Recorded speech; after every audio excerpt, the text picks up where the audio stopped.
지금부터 2026년 1월 21일 서울중앙지방법원 형사 33부 사건 번호 2025 고합 1219 사건의 판결 선고를 진행하겠습니다. 먼저 출석 확인하겠습니다. 네, 피고인 출석하셨습니까? 네. 특검에서 누가 나오셨나요? 네, 특별검사부 장우성, 차장검사 김정국, 검사 조현일, 윤기선, 최영욱 검사 출석했습니다. 네, 변호인께서는 누가 나오셨습니까? 네, 법무법인 유한해광에서 정현택, 손철, 김도엽, 고배민 변호사 출석했습니다. 네, 피고인 네, 자리에서 잠시 일어나시죠. 네, 재판 과정에서 피고인의 주소, 직업, 등록 기준지 등을 확인한 바가 있습니다. 변동사항이 있습니까? 네, 판결 선고 시에는 그 이유 요지를 설명하도록 되어 있습니다. 네, 설명하는 동안 피고인이 서서 그 내용을 듣는 것이 일반적이지만 설명에 시간이 많이 걸리는 경우에는 피고인이 앉아서 그 내용을 듣고 마지막 주문 선고 시에만 서 있게 됩니다. 이 사건의 경우 네, 관련해서 이유 조지 설명에 시간이 많이 걸릴 것으로 보이므로 피고인은 자리에 앉아서 그 내용을 듣고 있다가 마지막 주문 선고 시에 자리에서 일어나시기 바랍니다. 네, 자리에 앉으십시오.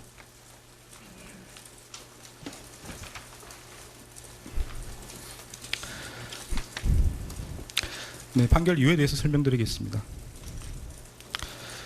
피고인은 내란 우두머리 방조, 허위 공문서 작성, 허위 작성 공문서 행사, 대통령 기록물 관리에 관한 법률 위반, 공용서로 손상, 위증 혐의로 기소되었습니다. 그 후에 내란 우두머리 방조 혐의와 관련하여 내란 중도 임무 종사 혐의가 택일적으로 추가되었습니다. 이러한 공소사실에 대하여 피고인은 위증 혐의 중 일부에 한해서만 자백하고 있고 나머지 혐의는 모두 부인하고 있습니다. 네, 순서대로 살펴보겠습니다. 먼저 내란 중도 임무 종사 혐의에 대해서 살펴봅니다. 그 세부적인 내용이 복잡하므로 결론을 먼저 말씀드리겠습니다. 내란 중도 임무 종사 혐의에 대해서는 유죄로 인정합니다. 참고적으로 내란 중도 임무 종사가 아니라 내란 우두머리 방조에 대해서 설명을 드리면 처음 기소된 내란 우두머리 방조 혐의는 범죄로 성립할 수 없습니다. 내란죄는 필요적 공범으로서 관여자의 의사 방향이 일치하는 집합범이므로 내부자들 사이에서는 각자 수행한 역할에 따라 우두머리, 지휘자, 중요임무 종사자 등으로 처벌될 뿐 방조범에 관한 형법 총칙 규정이 적용될 여지가 없습니다. 따라서 내부자에 해당하는 피고인에게는 형법 총칙에 규정되어 있는 형법 32조에 따른 방조범이 성립할 여지가 없으므로 내란 우두머리 방조 공소사실은 범죄로 되지 않을 때 해당하게 됩니다. 내란 우두머리 방조 혐의로 기소되었으나 내란 중요임무 종사 혐의가 택일적 추가적 병합되는 형태로 공소장이 변경되었습니다. 이에 대해서 변호인은 특별검사가 당초 공소 제기한 내란 우두머리 방조 공소사실과 택일적으로 추가할 것을 신청한 내란 중요임무 종사 공소사실은 기본적 사실관계가 동일하지 않고 공소장 변경을 허가할 경우 피고인의 방어권 행사에 실질적인 불이익을 초래할 염려가 있으므로 공소장 변경을 허가한 것은 위법하다고 주장하고 있습니다. 그러나 특별검사가 당초 공소 제기한 내란 우두머리 방조 공소사실과 이 법원이 공소사실의 택일주 추가를 허가한 내란 중요임무 종사 공소사실은 범행의 주체, 시기와 장소, 구체적 행위 태양 등이 모두 동일합니다. 두 공소사실은 그 법률적 평가를 피고인이 윤석열의 내란 우두머리 범행을 용이하게 하여 방조한 것과 윤석열이 국헌을 문란하게 할 목적으로 일으킨 폭동에 있어 중요한 임무에 종사한 것으로 달리하지만 이러한 사정만으로 기본적 사실관계가 동일하지 않다고 할 수 없습니다. 또한 공소사실을 택일적으로 추가하는 경우 방어의 대상이 확대되는 것은 이미 예정되어 있으므로 두 공소사실의 동일성이 인정되는 이상 피고인과 변호인이 주장하는 사정만으로 피고인의 방어권 행사에 실질적인 불이익을 초래할 염려가 있다고 보기 어렵습니다. 따라서 피고인과 변호인의 이 부분 주장은 받아들이지 않습니다. 먼저 12상 비상계엄 선포와 이에 근거하여 포고령을 발령하고 군 병력과 경찰 공무원을 동원하여 국회, 중앙선관위 등을 점거, 출입 통제하거나 압수수색한 행위가 내란 행위에 해당하는지 여부를 살펴보겠습니다. 사실관계는 다음과 같습니다.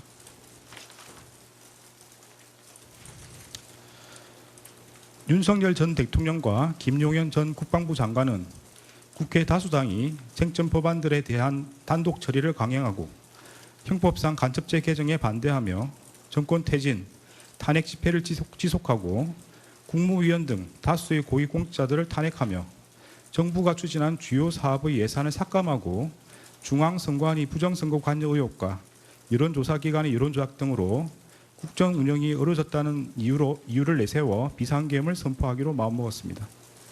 이에 따라 윤석열과 김용현은 비상계엄 선포 후 군과 경찰을 동원하여 국회를 봉쇄하고 장악하여 비상계엄 해제 요구안 의결을 저지하는 등 국회를 무력화시킨 다음 국가비상입법기구를 창설하고 중앙선관위를 장악한 후 부정선거와 여론조작 관련 증거 확보를 내세워 전산 자료를 영장 없이 압수수색하며 더불어민주당 중앙당과 선거 여론조사기관인 여론조사꽃 사무소를 장악하는 한편 포고령에 근거하여 국회의원, 정치인 등 주요 인사와 중앙선관위 관계자들을 영장 없이 체포구금하고 MBC, JTBC, 한겨레신문, 경향신문, 김어준 운영 인터넷신문 등 당시 정부의 비판적인 입장을 취하는 특정 언론사에 대한 봉쇄, 단전 단수 조치를 하려고 계획하였습니다. 윤석열과 김용현은 위와 같은 모의에 따라 국회 등 주요 기관 봉쇄, 특정 언론사 단전 단수 조치, 국가 비상입법기구 관련 예산 편성 등 소관 부처 장관들에게 지시할 사항을 미리 준비한 후 국무회의 심의 없이 2024년 12월 3일 22시경을 기하여 전국에 비상계엄을 선포하기로 결의하고 비상계엄 선포에 따른 조치 사항이 있거나 비상계엄 선포와 함께 그에 따른 직무 수행이 필요한 피고인, 법무부 장관 박성재, 행정안전부 장관 이상민, 통일부 장관 김영호, 외교부 장관 조태열 및 국정원장 조태용만을 사전에 대통령실로 불러 비상계엄 선포 계획과 조치 사항을 알리기로 하였습니다.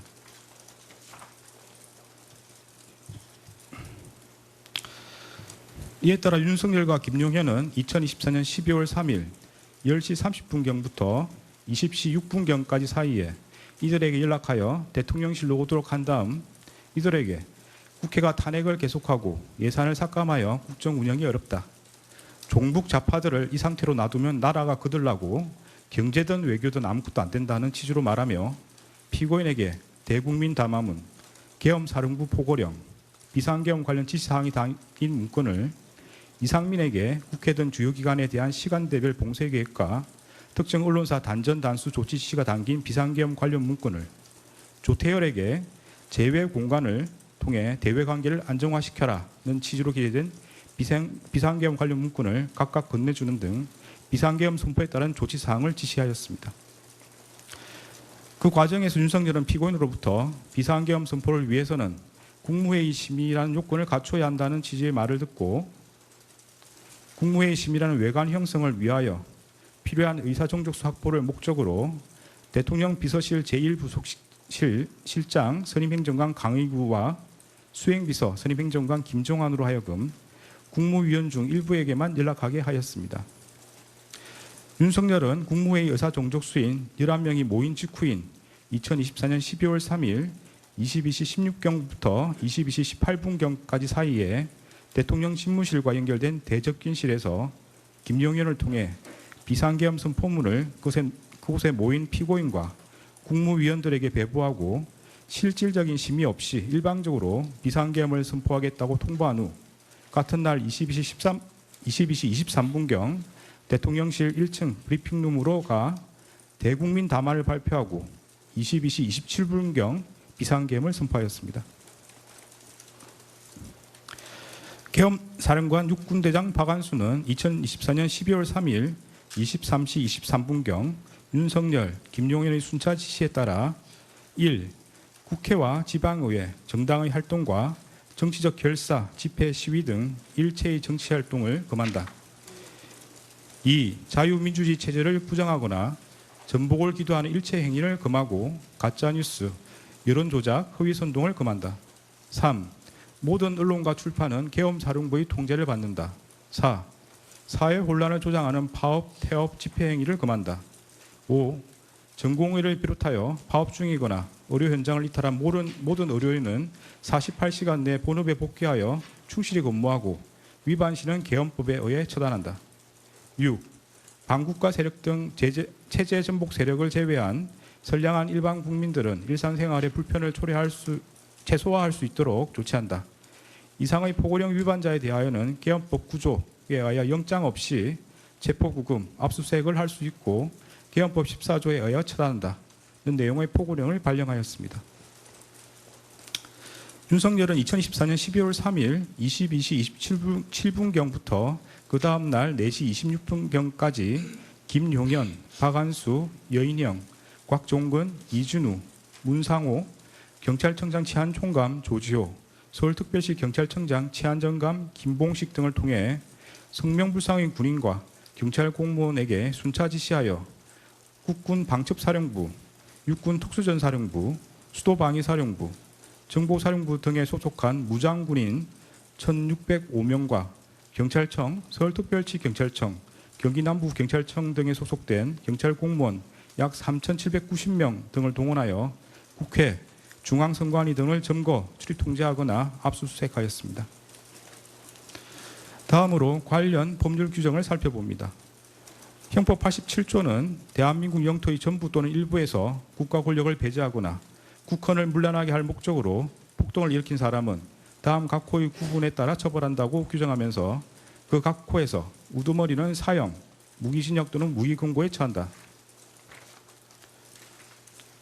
모의에 참여하거나 지휘하거나 그 밖에 중요한 임무에 종사한 사람은 사형, 무기 또는 5년 이상의 징역이나 금고에 처한다. 살상, 파괴 또는 약탈 행위를 실행한 사람도 같다.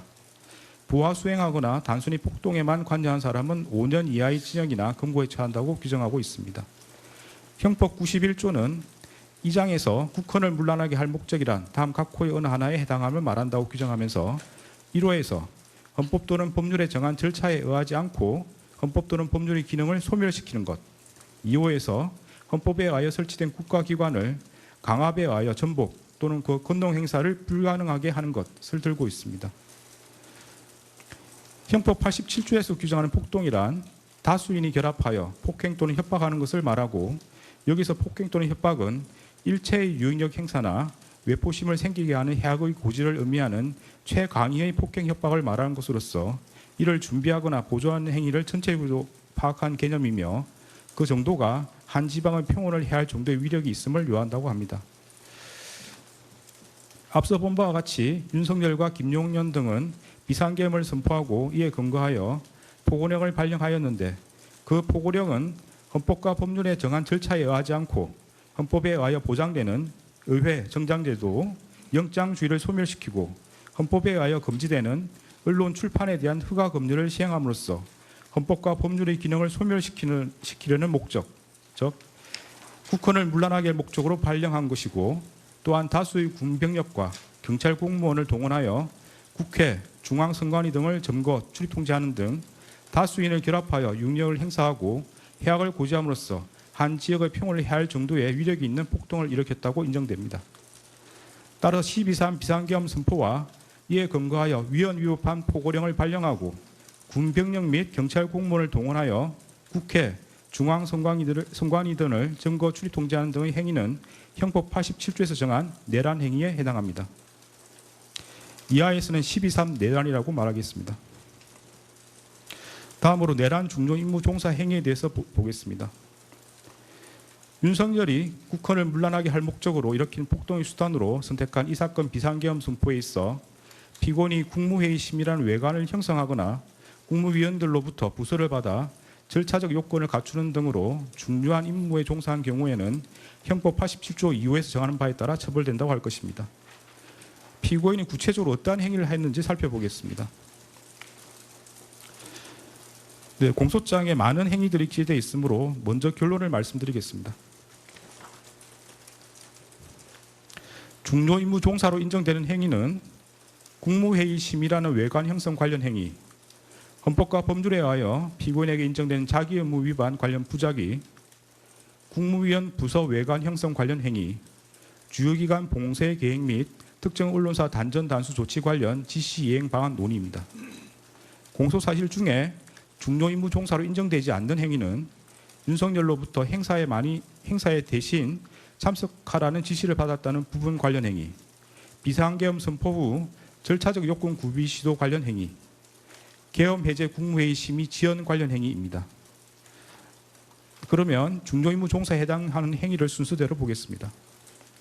먼저 국무회의 심의라는 외관 형성 관련 행위에 대해서 살펴보겠습니다. 피고인이 이 사건 비상계엄 선포에 관하여 국무회의 심의라는 절차적 요건을 외형적으로나마 갖추도록 함으로써 윤석열 등이 내란 행위를 함에 있어 중요한 임무에 종사했다고 인정할 수 있습니다. 구체적 이유는 다음과 같습니다. 헌법과 법률 규정에 따르면 대통령이 비상계엄을 선포하기 위해서는 먼저 국무회의 심의를 거쳐야 하고 그 국무회의 심의는 구성원 과반수의 출석으로 이루어집니다.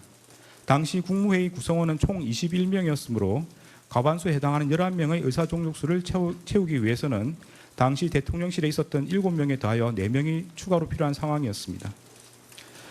피고인은 윤석열이 대통령 집무실에서 비상계엄 선포의 필요성과 정당성에 대하여 강변하고 피고인 등의 우려 표명에도 불구하고 미리 준비한 대국민 담화문과 포고령, 비상계엄 관련 지시사항 문건 등을 건네주자 윤석열의 비상계엄 선포 의지가 확고하다는 것을 깨달았습니다.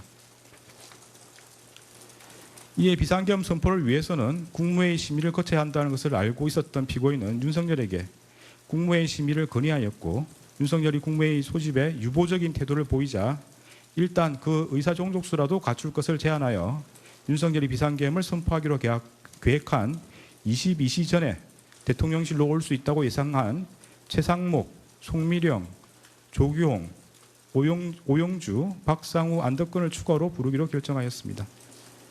윤석열은 이에 따라 이들 국무위원과 평소 대통령 주재 국무회의에 배석하는 대통령 비서실 소속 수석비서관급 이상 직원들을 대통령실로 소집하였습니다. 피고인은 대접진실에서 박성재, 이상민과 논의하여 헌법과 관련 법령을 검토한 결과 비상계엄 선포를 위해서는 국무회의 심의라는 요건을 갖춰야 하고 의결사항이 아닌 심의사항이라는 것을 재차 확인하였습니다. 피고인은 윤석열이 추가로 소집한 국무위원들의 도착 여부와 무관하게 이미 계획하였던 22시에 비상계엄을 선포할 태세를 보이자 재차 국무회의 심의란 요건을 갖추어야 하니 의사종족수가 채워질 때까지 기다려달라는 취지로 윤석열을 설득하였습니다.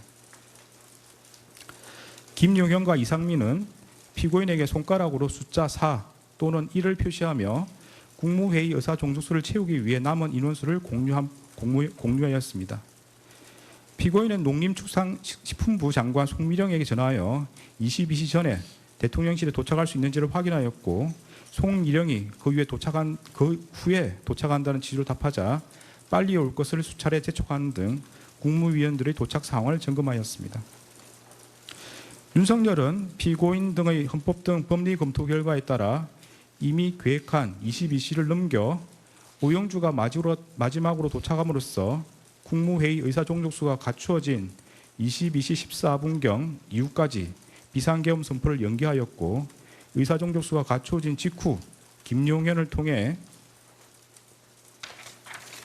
국무위원들에게 비상계엄 선포문을 배부한 뒤에 이 사건 비상계엄을 선포하였습니다. 피고인과 변호인은 국무위원들의 뜻을 모아 윤석열의 비상계엄 선포를 만료하기 위하여 국무회의 소집을 건의하였고 비상계엄에 반대하였다고 주장합니다. 그런데 대통령실에 있는 국무회의장에는 원격 영상회의 방식으로 회의를 진행할 수 있는 장치가 갖추어져 있었으므로 피고인이 국무위원들의 뜻을 모아 비상계엄 선포를 만료하고자 하였다면 세종시 등지에 있는 국무위원들까지 모두 참석할 수 있도록 국무회의장에서 원격 영상회의 방식으로 개의할 것을 제안한 것이 함정입니다. 그러나 피고인이 원격 영상회의 방식의 국무회의를 제안하였다고 볼 만한 아무런 자료가 없습니다. 오히려 피고인은 윤석열이 국무회의 의사종족수를 갖출 수 있는 일부 국무위원만을 선별하여 소집하는 데 관여하였고 윤석열이 그중 한 명인 기획재정부 장관 최상목에게 소집 전화를 하는 것을 지켜보았으며 피고인 스스로도 그중 한 명인 송미령에게 전화하였습니다. 특히 피고인은 송미령을 재촉하면서도 대통령실로 소집한 이유를 알려주지 않았는 바 송미령이 비상계엄 선포 관련 국무회의를 한다는 사실을 알게 되면 송미령이 대통령실로 오지 않아 의사 종족수가 갖추어지지 않음으로써 윤석열이 이 사건 비상계엄을 선포하지 못하게 될 것을 우려하였다고 보입니다. 피고인인 윤석열에게 비상계엄 선포에 대한 우려를 표명하였을 뿐 명확히 비상계엄 선포에 반대한다고 말하지 않았고, 추가로 소집한 국무위원들이 대통령실에 도착하였음에도 그들에게 비상계엄 선포에 관한 의견을 말해보라 그나 자신은 비상계엄 선포에 반대한다 그나 윤석열에게 반대 의사를 표시하라는 취지로 말하지 않았습니다. 피고인 윤석열이 비상계엄을 선포하기 위해 이석한 이후에야 최상목에게 자신도 반대하였다는 취지로 강변하였을 뿐, 조태열이 대통령 집무실에서 윤석열에게 비상계엄 선포에 관하여 반대 의사를 표시할 때나 최상목 조태열이 대접견실에서 일어나 윤석열에게 반대 의사를 표시할 때에도 별다른 의견을 표명하지 않았고, 최상목이 대통령 집무실에 들어와서 설득해 보겠다고 말할 때에도 자신은 휴대전화를 사용할 뿐 별다른 관심을 갖지 않았습니다. 피고인은 국무회의 의사종족수가 채워져 윤석열이 비상계엄을 선포하러 나갈 때에도 윤석열을 만류하지 않았고, 오히려 윤석열에게 국무회의 심의를 마쳤다는 취지로 고개를 끄덕였습니다.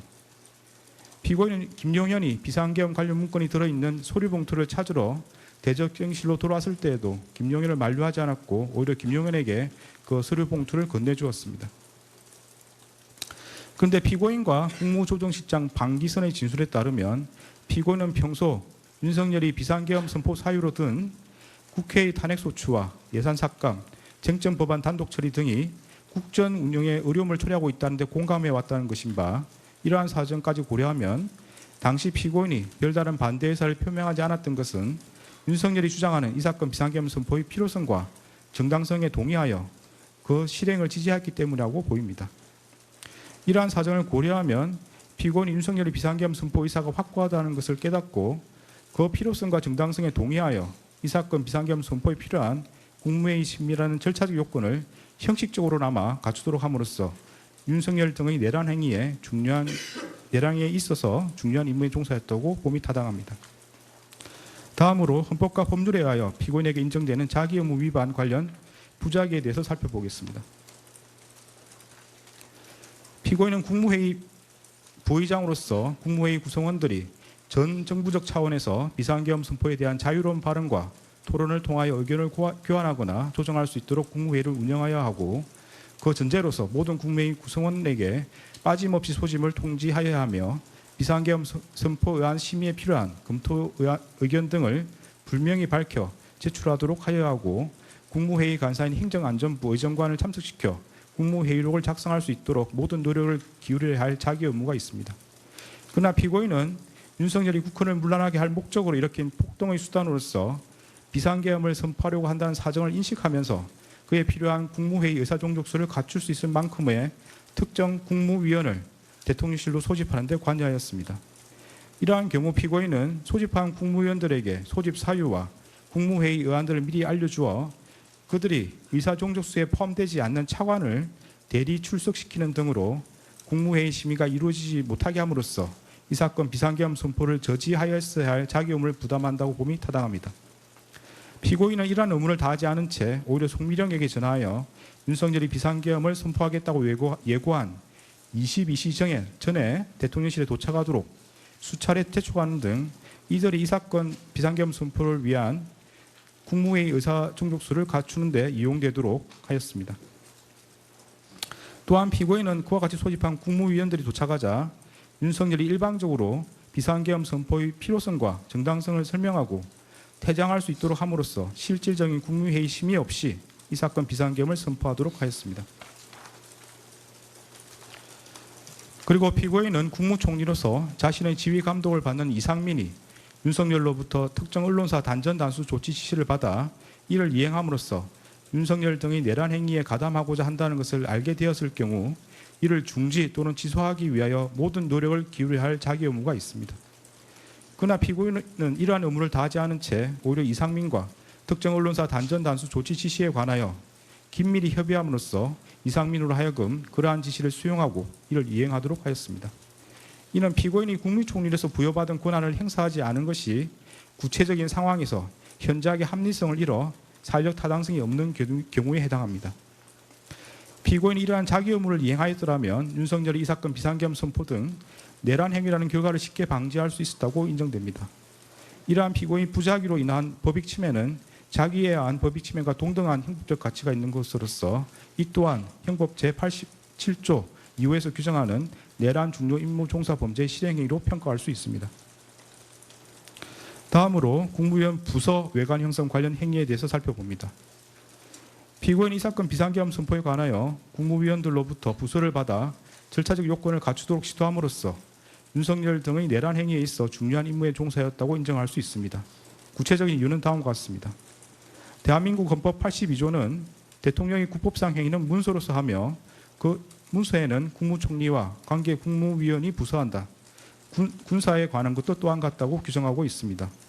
이러한 헌법 규정에 따르면 비상계엄 선포는 문서의 형식으로 하여야 하고 그 문서에는 국무총리와 관계 국무위원의 부서가 있어야 합니다. 이는 대통령의 권한 행사를 명확하게 하고 책임 소재를 확실하게 하기 위하여 헌법상 요구되는 기관 내부적 권력 통제 절차입니다.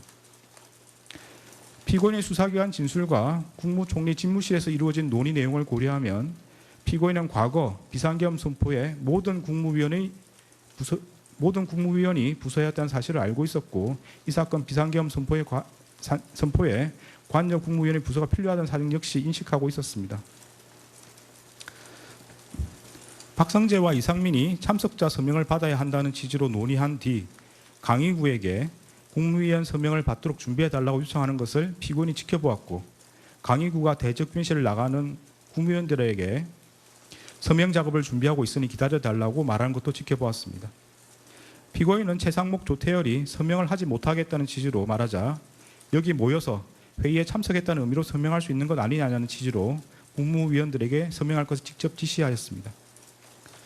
그런데 통상적인 국무회의의 경우에는 참석한 국무위원을 전자적 방식으로 확인하여 국무회의록에 기재하고 국무위원이 수기로 서명하는 절차는 마련되어 있지 않습니다. 결국 박성재와 이상민의 논의에 따라 피고인 국무위원들에게 지시한 서명은 국무회의 참석 여부를 확인하는 의미의 서명이 아니라 대통령의 국법상 행위인 비상계엄 선포에 관하여 절차상 요구되는 국무회의 부서를 의미합니다.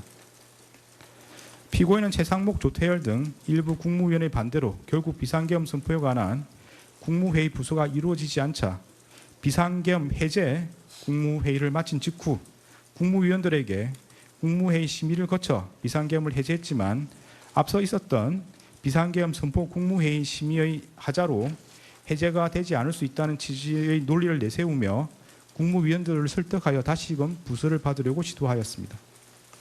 이러한 사정을 고려하면 피고인이 앞서 이 사건 비상계엄 선포에 관하여 국무회의 심의라는 절차 요건을 외형적으로나마 갖춘 것과 같은 취지에서 국무위원들로부터 비상계엄 선포의 절차 요건에 해당하는 부서를 받고자 시도함으로써 윤석열 등의 내란 행위에 있어 중요한 임무에 종사하였다고 봄이 타당합니다.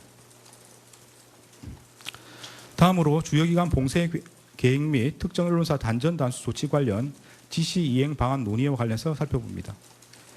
피고인 이상민과 특정 언론사 단전 단수 조치 관련 지시 이행 방안 등을 논의하고 이를 이행하도록 함으로써 윤석열 등의 내란 행위에 있어 중요한 임무에 종사하였다고 인정할 수 있습니다. 구체적인 이유는 다음과 같습니다. 대한민국 헌법 21조는 모든 국민은 언론 출판의 자유와 집회 결사의 자유를 가진다. 언론 출판에 대한 허가와 검열, 집회 결사에 대한 허가는 인정되지 아니한다고 정하고 있습니다. 여기서 말하는 검열은 그 명칭이나 형식과 관계없이 실질적으로 행정권이 주체가 되어 사상이나 의견 등이 발표되기 이전에 예방적 조치로서 그 내용을 심사 선별하여 발표를 사전에 억제하는, 즉 허가받지 않은 것의 발표를 금지하는 제도를 뜻하고 이러한 사전 검열은 법률로서도 불가능한 것으로서 절대적으로 금지됩니다.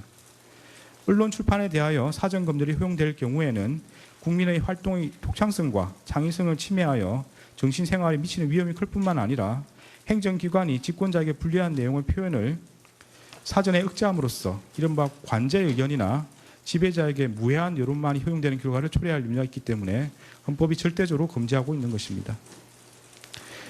이상민이 윤석열의 지시에 따라 소방청장 허석곤에게 전달한 특정 언론사 단전 단수 조치는 경찰이 2024년 12월 3일 24시경 특정 언론사를 진입 봉쇄하면 소방이 단전 단수 조치를 하라는 취지의 내용입니다.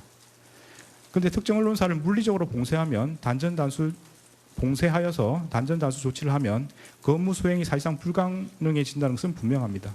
이는 결국 행정권이 주체가 되어 사전에 특정 언론사의 발표를 전면적으로 금지하는 것으로서 헌법에 의하여 절대적으로 금지되는 언론 출판에 대한 허가 금지에 해당합니다.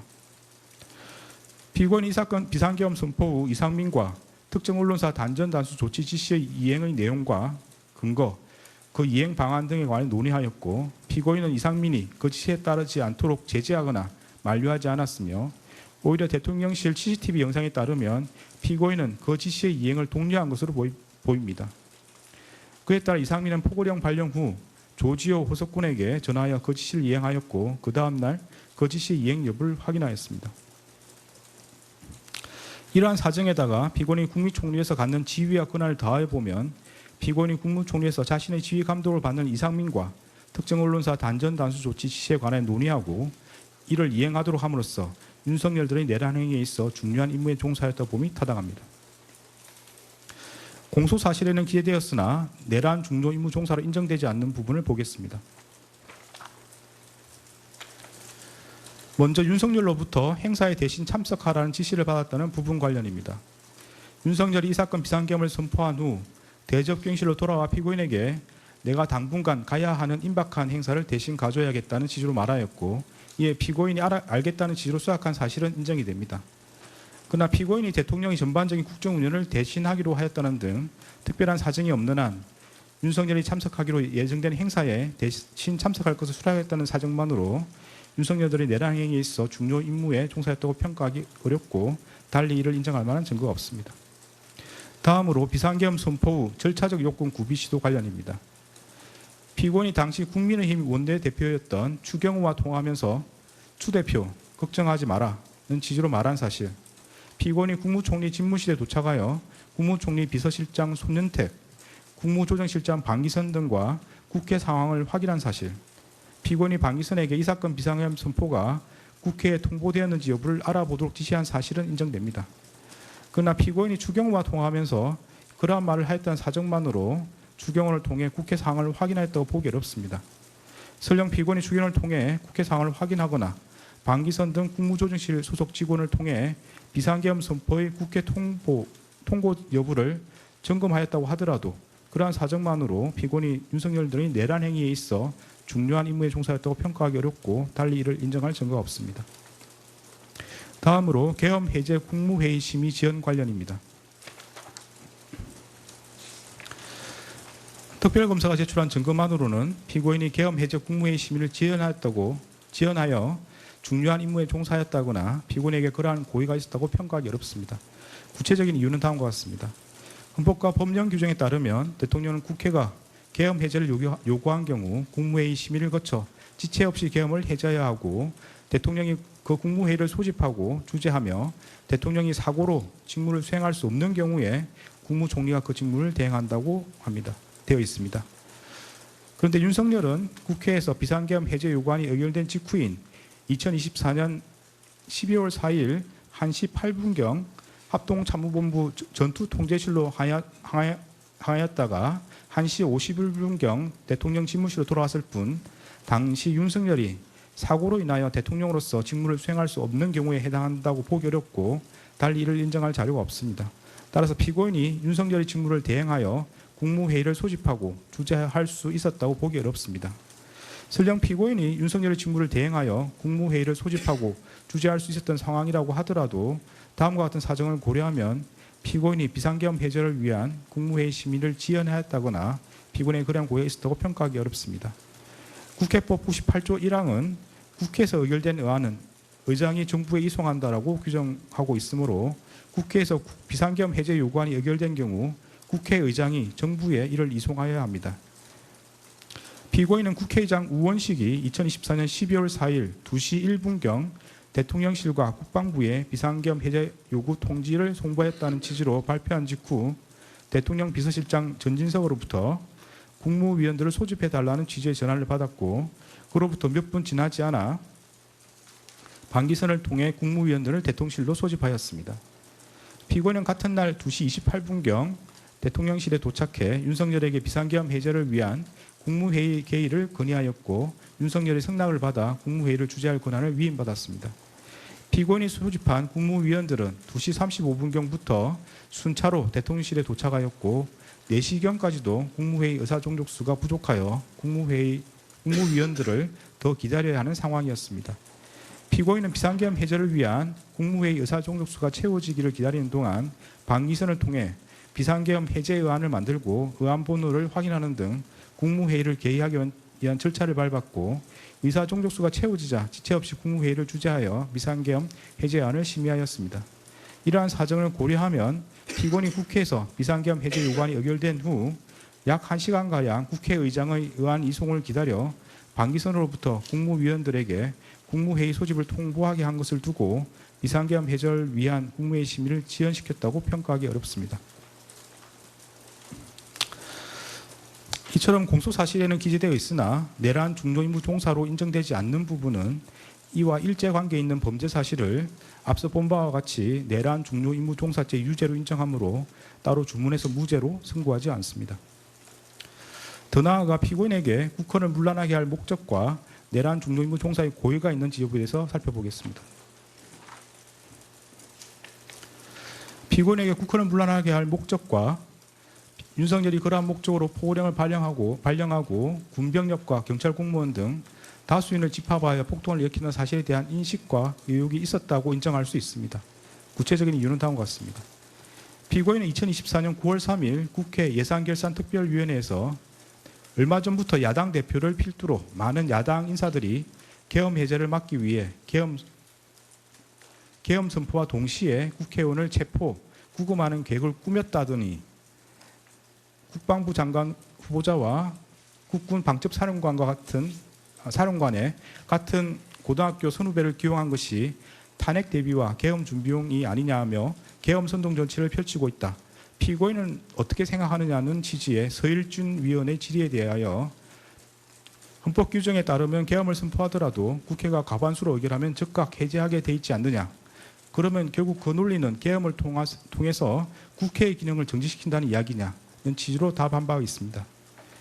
피고인이 이 법정에서 이에 대하여 국회의원들이 2024년 9월경 계엄 준비설이 언급되던 시기에 비상계엄을 할 것이다 고 계속 질의했기 때문에 얼마나 가능성이 없는 일인지 강조하는 취지에서 비상계엄을 선포하더라도 국회에서 해제 요구를 하면 해제할 수밖에 없다고 답하였던 것 같다라는 취지로 진술하였습니다. 피고인이 국회에서 한 답변과 이 법정에서의 진술에 따르면 피고인은 이 사건 비상계엄 선포 이전부터 정치권에서 윤석열이 비상계엄 선포 후 국회의원을 체포 구금하여 국회의 비상계엄 해제 요구를 저지하려는 것 아니냐는 의혹이 제기되고 있었고, 이에 비추어 윤석열이 비상계엄을 선포하는 경우 군병력을 동원함으로써 결국 국회의 권능 행사를 정지시키는 것으로 연결될 수 있음을 충분히 예상할 수 있었습니다. 피고인은 2024년 12월 3일 20시 45분경 대통령 집무실에서 윤석열로부터 국회의 탄핵 소추와 예산 삭감으로 국정 운영이 어려워 비상계엄을 선포해야 한다는 취지의 말을 들었고, 같은 날 21시 52분경 대접견실에서 김용현이 조태열에게 군대가 대기하고 있다는 취지로 답하는 것을 지켜보았습니다. 이러한 윤석열과 김용현의 발에 따르면 피고인은 윤석열이 이 사건 비상계엄을 선포한 뒤 김용현을 통해 군병력을 동원함으로써 강압에 의하여 국회의 권능 행사를 불가능하게 하는 등 다수인을 집합하여 폭동을 일으킬 것을 충분히 예상할 수 있었습니다. 피고인은 같은 날 대통령 집무실에서 윤석열로부터 대국민 담화문과 포고령을 교부받았고, 이 사건 비상계엄 선포 후 이상민과 특정 언론사 단전 단수 조치 실시에 관하여 논의하였습니다.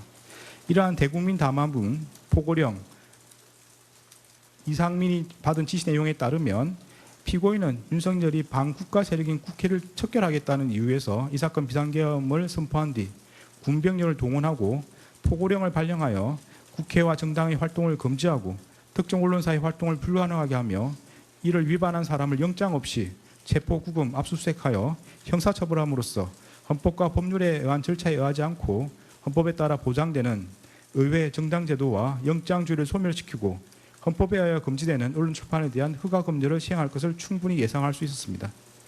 이러한 사유로 피고인에게 국헌을 문란하게 할 목적과 내란 중요 임무 종사의 고의가 있다고 인정됩니다. 다른 혐의들에 대해서 보겠습니다. 허위 공문서 작성 혐의는 유죄로 인정합니다.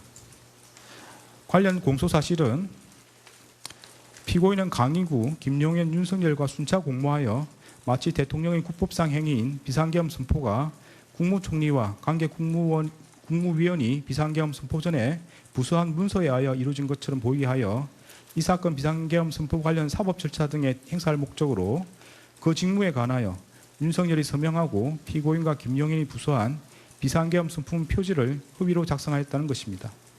이에 대하여 피고인과 변호인은 피고인은 강의로부터 비상계엄 선포문 표지에 서명을 요청받으면서 별다른 설명을 듣지 못하였고 그에 부착된 비상계엄 선포문이 자신이 소지한 문서와 동일하다는 취지에서 서명하였으며 문서의 기재 내용이 객관적 사실과 부합하므로 비상계엄 선포문 표지가 허위 공문서에 해당한다고 할 수 없고 피고인에게는 허위 공문서라는 인식과 이를 행사할 목적이 없었으며 피고인은 윤석열, 김용현 강의구와 공모한 사실이 없다고 다투고 있습니다. 살피건대 여기서 허위란 표시된 내용과 진실이 부합하지 않아 그 문서에 대한 공공의 신용을 위태롭게 하는 경우를 말합니다. 허위 공문서 작성죄는 허위 공문서를 작성함에 있어 그 내용이 허위라는 사실을 인식하면 성립하는 범죄입니다. 비상계엄 선포문 표지는 2024년 12월 3일자로 성립한 문서로서 대통령이 헌법 규정에 따라 국무총리와 관계 국무위원이 부수한 문서로서 이 사건 비상계엄을 선포했다는 사실관계 및 그로서 헌법상 요구되는 기관 내부적 권력 통제 절차가 작동하였음을 증명하는 기능을 갖습니다. 그러나 사실 비상계엄 선포문 표지는 2024년 12월 3일 이후에 피고인 김용현, 윤석열이 순차 서명함으로써 문서로서 성립하였고 윤석열은 피고인과 김용현이 부수한 문서로 이 사건 비상계엄을 선포하지 않았습니다. 이는 결국 표시된 내용과 진실이 부합하지 않아 문서에 대한 공공의 신용을 위태롭게 하는 경우에 해당하므로 허위에 해당한다고 볼 수 있습니다. 피고인의 진술에 따르더라도 피고인은 강의구로부터 비상계엄 선포문 표지를 받아 자신의 서명란 외에 대통령과 국방부 장관의 서명란이 있는 것을 보았고 작성일이 2024년 12월 3일로 소급되어 기재해 있는 것을 알고 있었습니다. 강의구는 피고인으로부터 피고인에게 부서라는 요건을 갖춰야 한다. 윤석열의 서명을 받아야 하고 피고인과 김용현의 서명도 필요하다는 취지로 설명하며 서명을 요구하였고 피고인은 작성일을 소급한 문서를 작성하는 것에 대해 이의를 제기하지 않았습니다. 그 후에 피고인은 강의구에게 나중에 작성된 게 알려지면 괜한 논란이 될 수 있겠다. 문서가 없더라도 국무회의 실체는 있지 않느냐고 말하며 폐기를 요구하였습니다. 이러한 사정을 고려하면 피고인은 강의구가 헌법에 따른 문서주의와 국무총리 및 관계 국무위원의 부설한 절차 요건을 갖추어 이 사건 비상계엄을 선포되었음을 증명하려는 허위의 문서를 작성하기 위해 비상계엄 선포문 표지에 서명을 요구한다는 것을 알고 있었고 자신이 국무총리 서명란에 서명한 후 윤석열과 김용현이 각각 그들의 직위에 해당하는 서명란에 서명하리라는 것 또한 충분히 예상할 수 있었습니다. 나아가 피고인은 강의구 등이 추후 그러한 목적으로 비상계엄 선포문 표지를 사용함으로써 작성일을 소급한 문서를 허위로 작성한 것이 알려지면 논란이 되리라는 것도 인식하고 있었습니다. 결국 피고인은 윤석열, 김용현, 강의구와 순차적 암묵적으로 공모하여 각각 자신의 직위에 해당하는 서명란에 서명함으로써 공동하여 허위 공문서를 작성하였고 피고인에게 허위 공문서라는 인식과 이를 행사할 목적이 있었다고 봄이 타당합니다.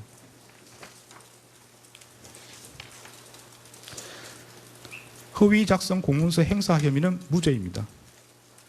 관련 공소 사실은 피고인은 윤석열, 강의구, 김용현과 공모하여 허위로 작성한 공문서인 윤석열이 서명하고 피고인과 김용현이 부서한 비상계엄 선포문 표지를 건물 옆 대통령 비서실 부속실에 보관하는 방법으로 행사하였다는 것입니다.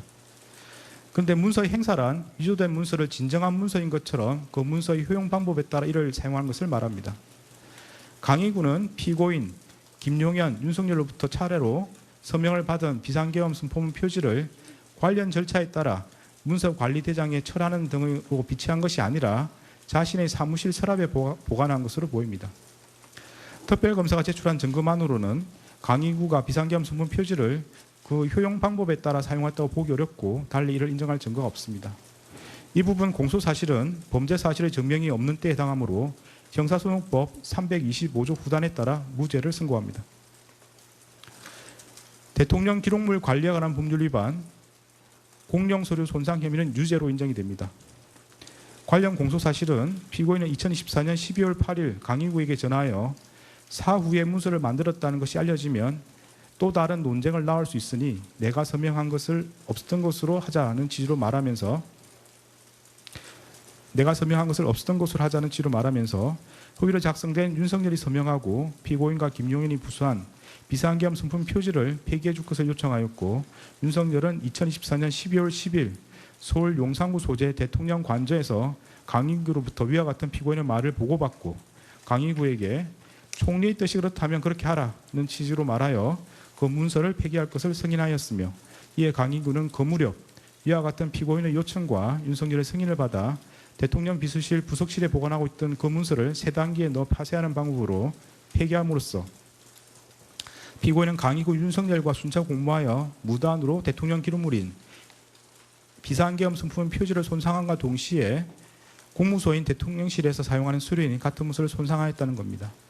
이에 대하여 피고인과 변호인은 피고인은 자신이 서명한 비상계엄 선품 표지에 추후 윤석열이 서명할 것임을 알지 못하였고 이를 예상할 수도 없었으며, 피고인은 그 문서가 추후 김용현과 윤석열의 서명을 거쳐 완성된다는 것도 알지 못하였고, 피고인은 강의구에게 자신이 서명한 부분 폐기를 요청하였을 뿐 문서 전체를 파쇄를 요구하지 않았으므로 피고인에게 그 문서가 대통령 기록물 또는 공용 서류라거나 이를 폐기 또는 손상한다는 고의가 없었다고 다투고 있습니다. 먼저 비상계엄 선품 표지는 대통령 기록물 및 공용 서류에 해당한다고 인정됩니다. 구체적인 이유는 다음과 같습니다. 대통령이 비상계엄을 선포하려는 경우 문서로서 하여야 하고 그 문서에는 국무총리와 관계 국무위원인 국방부 장관이 부서하여야 합니다. 비상계엄 선품 표지는 대통령의 직무수행인 비상계엄 선포와 관련한 기록물에 해당하고 국무총리와 관계 국무위원이 부서하고 대통령이 서명함으로써 대통령의 국법상 행위에 대한 문서주의 원칙을 실현하는 기능을 합니다. 이러한 사정을 고려하면 비상계엄 선품 표지에 피고인과 김용현이 부서하고 윤석열이 서명하는 것은 결재권자의 결재에 해당하므로 이로써 공문서로 성립하고 그에 따라 대통령 기록물로 생산되었다고 할 수 있습니다. 이와 같이 비상계엄 선품 표지가 공문서로 성립되어 대통령 기록물로 생산되었고 대통령실에서 사용할 목적으로 보관되어 있었던 이상 정식 절차를 밟아 접수 편철되었는지 등과 관계없이 공무소에서 사용하는 서류에 해당한다고 봄이 타당합니다. 다음으로 피고인에게 비상계엄 선품 표지가 대통령 기록물 및 공용 서류에 해당한다는 사실과 이를 손상한다는 인식이 있었다고 인정됩니다. 구체적인 내용은 다음과 같습니다.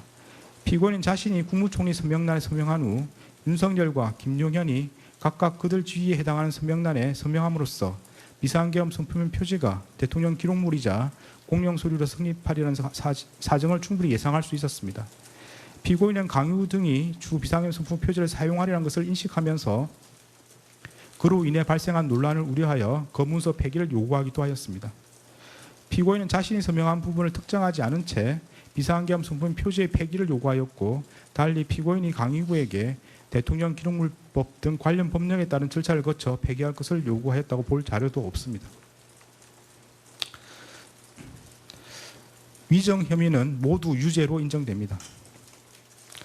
위정 공소 사실에 대하여 피고인과 변호인은 2024년 12월 3일 대통령실에서 특별한 문건을 받은 사실이 없고 김용현이 이상민에게 문건을 건네주는 것을 보지 못했으며 헌법재판소에서 기억하는 바에 따라 지출하였으므로 위정이 아니라고 다투고 있습니다. 먼저 피고인이 헌법재판소에서 대통령실에서 특별한 문건을 받은 사실이 없다는 취지로 증언한 것은 기억에 반한 진술이라고 인정이 됩니다. 구체적인 이유는 다음과 같습니다. 피고인은 2024년 12월 3일 대통령 집무실에서 대국민 담화문, 포고령과 비상계엄 관련 지시사항 문건을 교부받았고, 그중 비상계엄 관련 지시사항 문건은 상위 안주머니에 나머지는 하위 뒷주머니에 넣고 대접견실을 떠났습니다. 피고인은 그 다음날 대접견실로 돌아올 때에는 하위 뒷주머니에 문건을 소지하고 있지 않았습니다. 이러한 사정을 고려하면 피고인이 대통령실에서 나와 국무총리 집무실에 들렀을 때 그러한 문건을 꺼내놓았던 것으로 보입니다. 피고인의 진술에 따르더라도 피고인은 국무총리 집무실에 문건을 꺼내놓고 며칠 뒤에 조태열이 받은 재해공간 관련 지시사항 문건 등을 살펴보았음에도 특별한 내용이 아니어서 폐기하였다는 것입니다. 여기에 국무총리 비서실 공보실장 김수혜의 진술을 더하여 보면 피고인은 하의 뒷주머니와 상의 안주머니에 넣어 가져간 문건을 단순히 국무총리 집무실에서 문서 세줄기에 넣어서 폐기한 것이 아니라 외부로 가지고 나와 별도의 방법으로 폐기하거나 또는 아직 보관하고 있는 것으로 보입니다. 이처럼 피고인은 국무총리 집무실에 들러 자신이 받은 문건을 꺼내놓고 며칠 뒤에 문건을 살펴보아 특별한 내용인지 여부를 판단한 다음 외부로 가지고 나와 그 폐기 또는 보관 여부를 결정하였습니다. 피고인은 그로부터 약 3개월이 지나 헌법재판소에서 대통령실에서 특별한 문건을 받은 사실이 없다는 취지로 정언하였습니다. 피고인과 변호인은 비상계엄이란 급박한 상황에서 많은 자료들을 보며 다수의 사람들과 대화하였기에 당시 상황을 하나하나 모두 기억하기 어려웠고 일부 기억은 혼재되었기도 하였다. 피고인이 헌법재판소에서 정언하는 것은 비상계엄 선포 이후 3개월이 지난 시점에서 이루어진 것이어서 피고인이 그 당시 상황을 모두 기억하며 정언하기란 현실적으로 매우 어려웠다는 취지로 주장하고 있습니다. 그러나 피고인은 기억이 정확하지 않다는 등으로 진술을 유보하지 않은 채 단정적으로 문건을 받은 사실이 없다는 취지로 진술하였습니다. 여기에 기록에 나타난 피고인의 학력, 경력, 사회적 지위 등 재반 사정을 더하여 보면 피고인이 불과 약 3개월 만에 대통령실에서 대국민 담화문, 포고령, 비상계엄 관련 지시사항 문건, 비상계엄 선포문을 받은 기억을 기억하지 못하였다는 취지의 주장은 도저히 수긍하기 어렵습니다. 다음으로 피고인이 헌법재판소에서 김용현이 이상민에게 문건을 건네주는 것을 보지 못했다는 취지로 정언한 것도 기억에 반한 진술이라고 인정됩니다. 피고인은 김용현이 2024년 12월 3일 22시 16분경 강의규를 통해 복사한 비상계엄 선포문을 피고인, 이상민, 송미령 등에게 나누어 주는 것과 이상민이 같은 날 22시 43분경 대접견실 탁자 위에 놓여 있던 비상계엄 선포문 등 문건을 한데 모아두는 것을 모두 지켜보았습니다. 피고인은 대접견실에서 이상민과 대화를 마친 후 그 문건 더미를 하의 뒷주머니에 집어넣어 가지고 나왔고 별도의 방법으로 폐기하였거나 아직 보관하고 있는 것으로 보입니다. 피고인은 기억이 정확하지 않다는 등으로 진술을 유보하지 않은 채 단정적으로 보지 못했다는 취지로 진술하였습니다. 여기에 기록에 나타난 피고인의 학력, 경력 등 재반 사정을 고려하면 피고인이 불과 3개월 만에 김용인이 이상민에게 비상계엄 선포문을 나누어 준 사실을 기억하지 못하였다는 취지의 주장은 수긍하기 어렵습니다. 네, 유무죄에 대한 설명을 마치고 양형에 대해서 보도록 하겠습니다.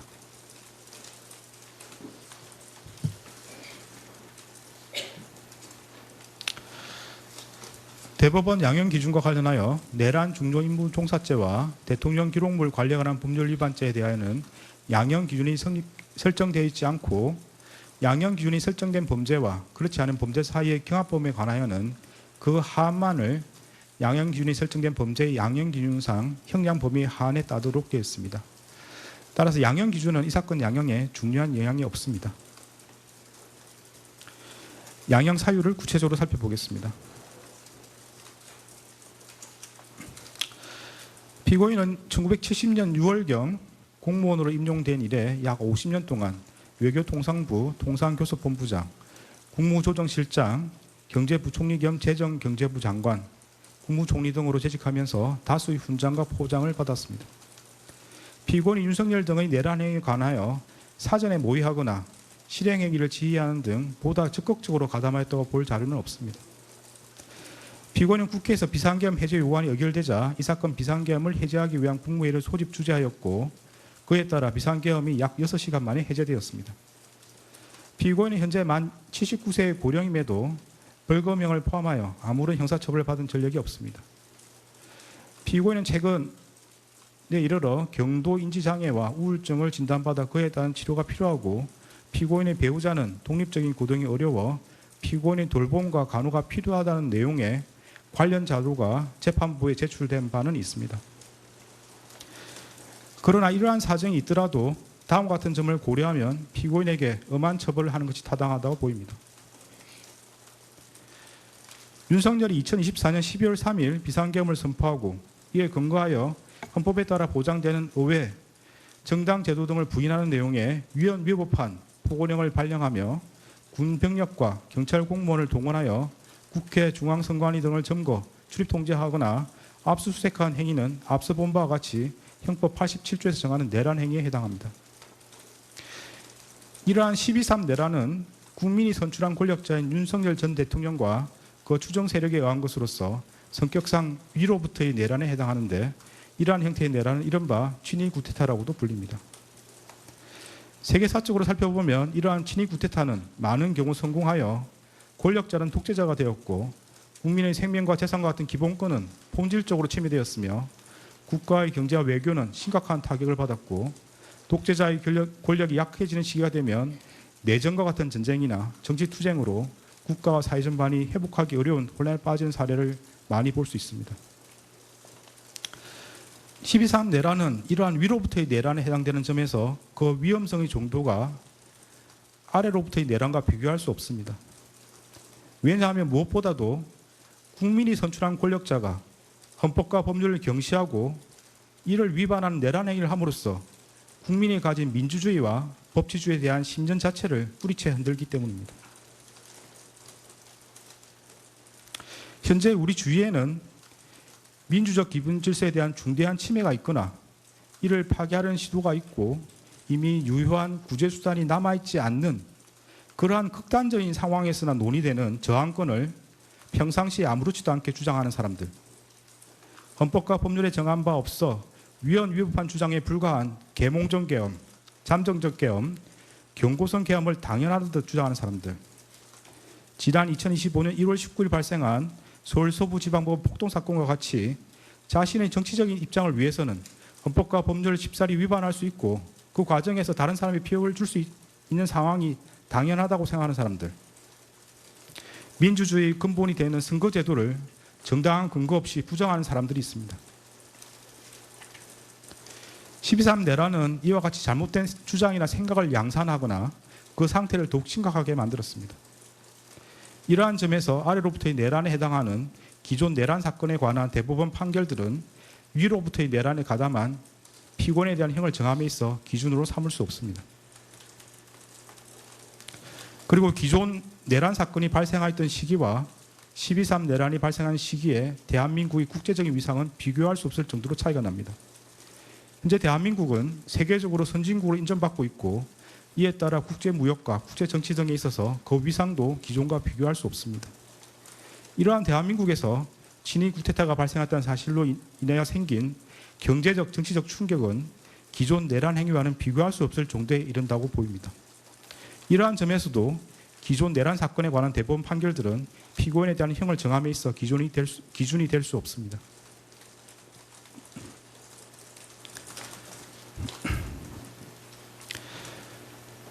(12.3) 내란 과정에서 사망자가 발생하지 않았고 내란 행위 자체는 몇 시간 만에 종료되긴 하였습니다. 그러나 이는 무엇보다도 무장한 계엄군의 맨몸으로 맞서 국회를 지킨 국민의 용기에 의한 것입니다.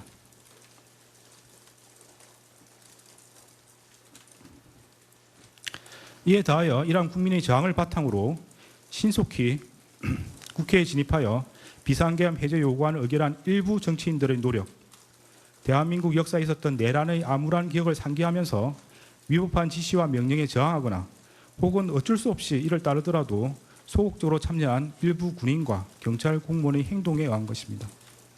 결코 12.3 내란 가담자에 의한 것이 아닙니다. 따라서 12.3 내란 가담자에 대한 형을 정함에 있어 피해 발생이 경미하였다거나 짧은 시간 동안 진행되었다는 사정을 깊이 고려할 수는 없습니다.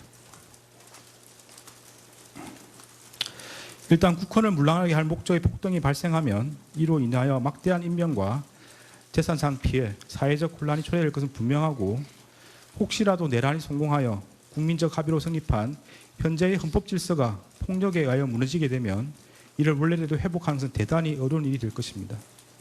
따라서 그러한 내란 행위를 사전에 차단할 필요가 있고 이러한 목적을 달성하기 위해서는 내란 행위에 가담한 사람들을 무겁게 처벌하는 것이 불가피합니다. 피고인은 간접적으로나마 민주적 정당성과 그에 대한 책임을 부여받은 국무총리로서 헌법과 법률을 준수하고 헌법을 수호하고 실현하기 위한 모든 노력을 기울여야 할 헌법적 의무를 부담합니다. 그럼에도 피고인은 12.3 내란이 성공할지도 모른다는 생각에 이러한 의무와 책임을 끝내 외면하고 오히려 그 일원으로서 가담하기로 선택하였습니다. 이러한 피고인의 행위로 인해 대한민국을 자칫하면 국민의 기본권과 자유민주적 기본 질서가 유린당하였던 어두운 과거로 회귀하여 독재 정치라는 수렁에서 장기간 헤매 나오지 못하게 될 수 있었고 국민은 씻을 수 없는 상실감과 상처를 입게 되었습니다. 피고인은 국무총리로서 12.3 내란의 진실을 밝히고 그의 합당한 책임을 지기는커녕 사후 자신의 안위를 위하여 이 사건 비상계엄 관련 문건을 은닉하고 비상계엄 선포가 적법한 절차에 따라 이루어진 것처럼 보이기 위해 허위 공문서를 작성하였다가 폐기하였으며 헌법재판소에서 위정하였습니다. 피고인은 재판 과정에서도 허위로 진술을 번복하고 대통령실 CCTV와 같은 객관적인 증거에도 불구하고 아무런 기억이 나지 않는다고 주장하는 등 진실을 은폐하고 책임을 벗어나고자 할 뿐입니다. 피고인이 진실을 은폐하고 책임에서 벗어나고자 한 행위들로 인해 우리 사회의 정치적 분열과 갈등이 더욱 심화되었고 앞으로도 이러한 상처와 갈등이 쉽사리 봉합될 수 있을 것으로 보이지는 않습니다.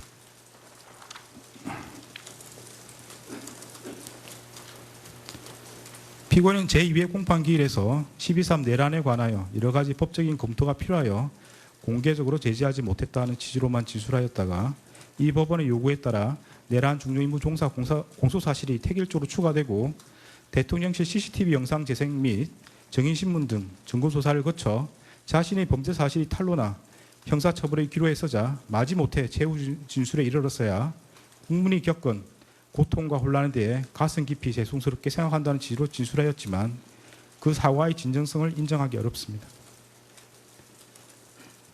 달리 피고인이 진지하게 반성하고 있다거나 자신의 범죄 행위로 인하여 국가와 국민이 입은 피해를 회복시키기 위한 어떠한 노력을 하였다고 볼 아무런 자료가 없습니다. 이러한 점과 그 밖의 양형의 조건이 되는 여러 사정을 종합적으로 고려하여 주문과 같이 형을 정합니다.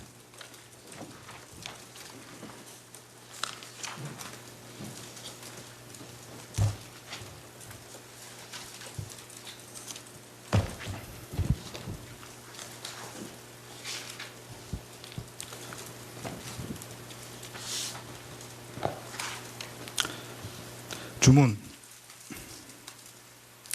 피고인을 징역 23년에 처한다. 이 사건 공소 사실 중 허위 작성 공문서 행사의 점은 무죄. 판결에 불만이 있으면 일주일 이내에 항소장을 제출해서 다툴 수 있습니다. 항소하는 경우는 서울고등법원에서 재판이 진행됩니다.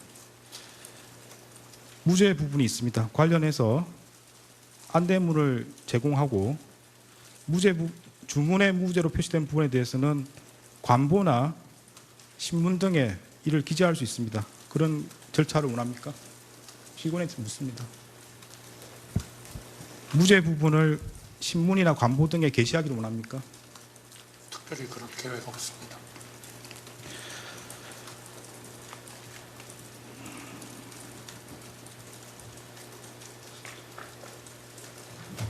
네, 관련 규정에 따라서 보상 안내물을 교부합니다.